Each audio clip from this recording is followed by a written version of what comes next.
அனைவருக்கும் வணக்கம். லேவியராகமம் 5வது அதிகாரம் 6வது அதிகாரத்தினுடைய முதல் 7 வசனங்கள் குற்ற நிவாரண பலியினுடைய பிரமாணங்களை குறித்து நமக்கு கற்றுத்தருகிறது. இதை ஆங்கிலத்திலே கில்ட் ஆஃபரிங் என்று சொல்லி ட்ரெஸ்பாஸ் ஆஃபரிங் என்று சொல்லி பதிவு செய்யப்பட்டிருக்கிறது. சாட்சியாகிய ஒரு மனுஷன் தான் அறிந்ததையும் கேட்டதையும் தெரிவியாமல் இருந்து பாவம் செய்கின்ற பொழுதும் அசுத்தமான ஒரு காட்டு மிருகத்தையோ நாட்டு மிருகத்தையோ ஊரும் பிராணிகளுடைய சரீரத்தையோ அதன் வஸ்துக்களையோ அறியாமல் தொட்டவர்கள், அதே போல அசுத்தத்தினால் தீட்டுப்பட்ட ஒரு மனுஷனுடைய சரீரத்தை தொட்டு குற்றம் செய்தவர்கள், தன்னுடைய மனம் அறியாமல் பதறி ஆணையிட்டு விட்டு அதன் பிறகு அது குற்றம் என சொல்லி உணர்ந்தவர்கள் அனைவரும் ஆசாரியனிடத்திலே வந்து தங்களுடைய குற்றங்களை அறிக்கையிட்டு குற்ற நிவாரண பலியை செலுத்தும்படி கர்த்தர் கற்றுக் கொடுக்கின்றார். அவர்கள் ஒருவேளை ஆட்டுக்குட்டியை கொண்டு வருவதற்கு அவர்களுக்கு திராணி இல்லை என்று சொன்னால் 2 புறாக்களையோ 2 புறா குஞ்சுகளையோ ஆசாரியனிடத்திலே கொண்டு வந்து அதனுடைய தலையை கிள்ளி 2ஆக்காமல் வைத்து அதனுடைய இரத்தத்திலே கொஞ்சம் எடுத்து பலிபீடத்திலே தெளித்து மீதம் இருக்கின்ற இரத்தத்தை பலிபீடத்தின் கீழே வடிய விட வேண்டும். மற்றதையெல்லாம் தகன பலியாக ஆசாரியன் தகனிக்கின்ற பொழுது, பாவ நிவர்த்தி செய்கின்ற பொழுது அது அந்த பாவம் செய்தவனுக்கு, குற்றம் செய்தவனுக்கு மன்னிக்கப்படும் என்று சொல்லி ஆண்டவர் நிபந்தனைகளை கொடுக்கின்றார்.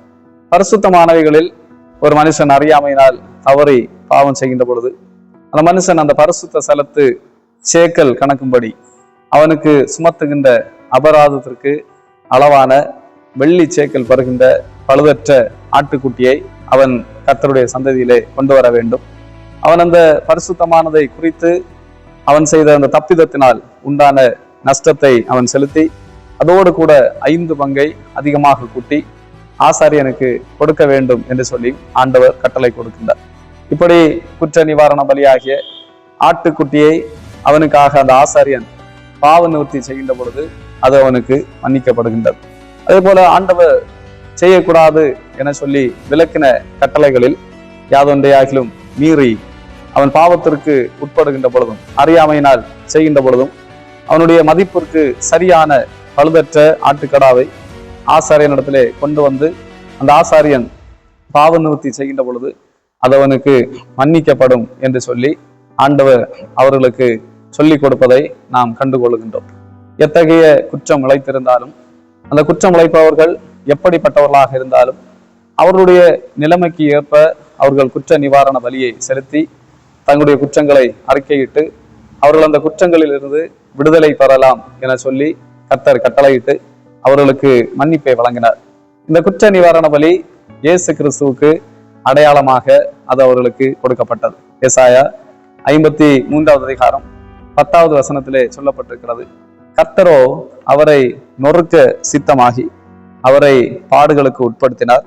அவருடைய ஆத்மா தன்னை குற்ற நிவாரண பலியாக ஒப்பு கொடுக்கின்ற பொழுது அவர் தமது சந்ததியை கண்டு நீடித்த நாளாய் இருப்பார் என்று பதிவு செய்யப்பட்டிருக்கின்றது. இயேசு கிறிஸ்து குற்ற நிவாரண பலியாக அவர் தன்னை ஒப்பு கொடுத்தார். அவர் குற்றமற்றவராக இருந்தார். பிலாத்து இயேசு கிறிஸ்துவை குறித்து லூக்கா 23வது அதிகாரம் 4வது வசனத்திலே சொன்னார், இந்த மனுஷன்ல நான் எந்த குற்றத்தையும் காணேன் என்று சொல்லி அவர் சொன்னார். இயேசு கிறிஸ்து பரிசுத்தர், அவர் குற்றமற்றவர்.